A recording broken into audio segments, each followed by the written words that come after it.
Bonjour et bienvenue sur SKB Vision, la chaîne de réflexion interrogation, et de proposition de bonnes paroles et pensées constructives et exhortatives.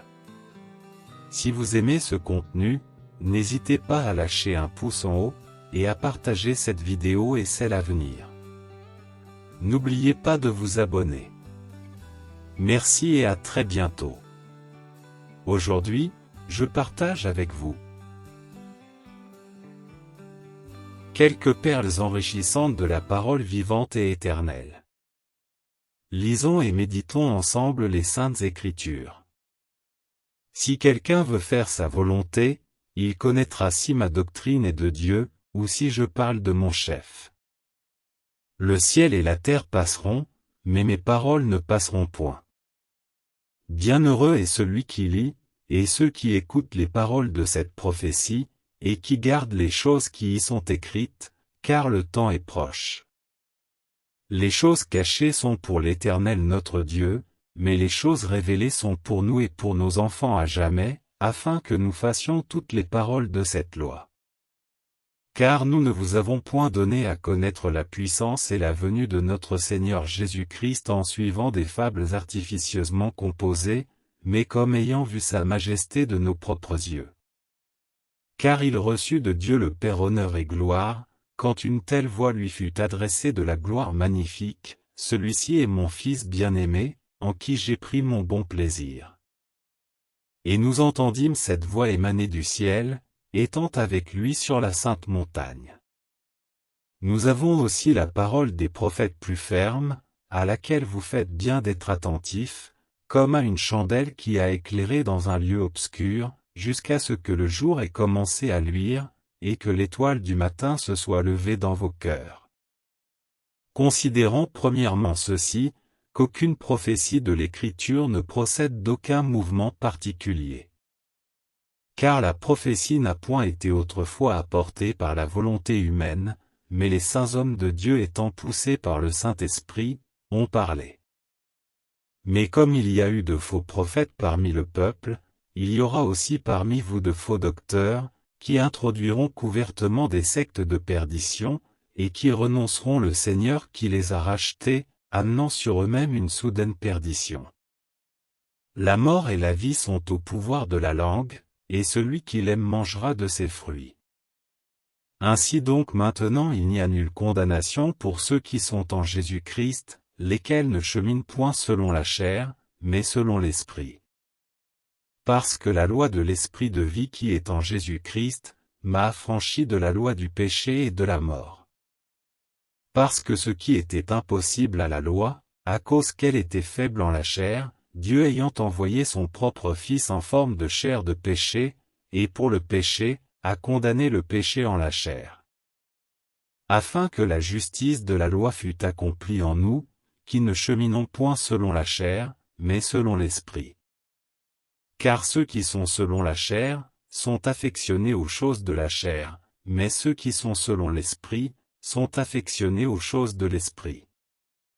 Or l'affection de la chair est la mort, mais l'affection de l'Esprit est la vie et la paix.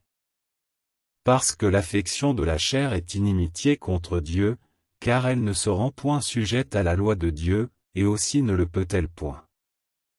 C'est pourquoi ceux qui sont en la chair ne peuvent point plaire à Dieu. Or vous n'êtes point en la chair, mais en l'Esprit, si toutefois l'Esprit de Dieu habite en vous, mais si quelqu'un n'a point l'Esprit de Christ, celui-là n'est point à lui. Et si Christ est en vous, le corps est bien mort à cause du péché, mais l'Esprit est vie à cause de la justice.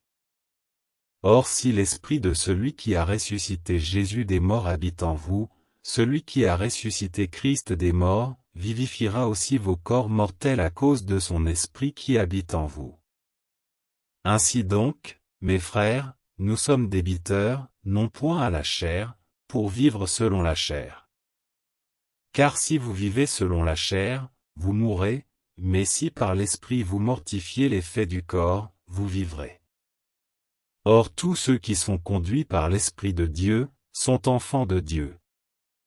Car vous n'avez point reçu un esprit de servitude, pour être encore dans la crainte, mais vous avez reçu l'esprit d'adoption, par lequel nous crions Abba Père. C'est ce même esprit qui rend témoignage avec notre esprit que nous sommes enfants de Dieu. Et si nous sommes enfants, nous sommes donc héritiers, dis-je, de Dieu, et cohéritiers de Christ, si nous souffrons avec lui, afin que nous soyons aussi glorifiés avec lui. Mais que dit-elle? La parole est près de toi en ta bouche, et en ton cœur. Or c'est là la parole de la foi, laquelle nous prêchons. C'est pourquoi, si tu confesses le Seigneur Jésus de ta bouche, et que tu crois en ton cœur que Dieu l'a ressuscité des morts, tu seras sauvé. Car de cœur on croit à justice, et de bouche on fait confession à salut. Car l'Écriture dit, quiconque croit en lui, ne sera point confus. Car le Père ne juge personne, mais il a donné tout jugement au Fils, afin que tous honorent le Fils, comme ils honorent le Père. Celui qui n'honore point le Fils, n'honore point le Père qui l'a envoyé. Je prie pour eux, je ne prie point pour le monde, mais pour ceux que tu m'as donnés, parce qu'ils sont tiens. Et tout ce qui est mien est tien, et ce qui est tien est mien, et je suis glorifié en eux. Et maintenant je ne suis plus au monde, mais ceux-ci sont au monde, et moi je vais à toi.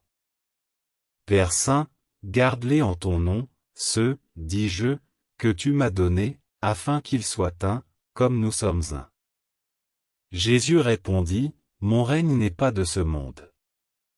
Si mon règne était de ce monde, mes gens combattraient, afin que je ne fusse point livré aux Juifs, mais maintenant mon règne n'est point d'ici-bas.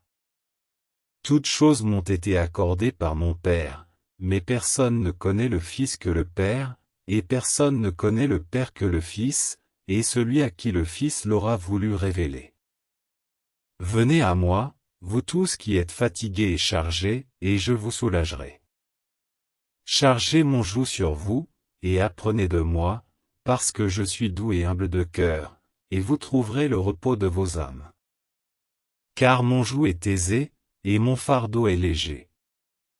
Et il n'y a point de salut en aucun autre, car aussi il n'y a point sous le ciel d'autre nom qui soit donné aux hommes, par lequel il nous faille être sauvés. Si vous aimez ce contenu, n'hésitez pas à lâcher un pouce en haut, et à partager cette vidéo et celle à venir. N'oubliez pas de vous abonner. Merci et à très bientôt.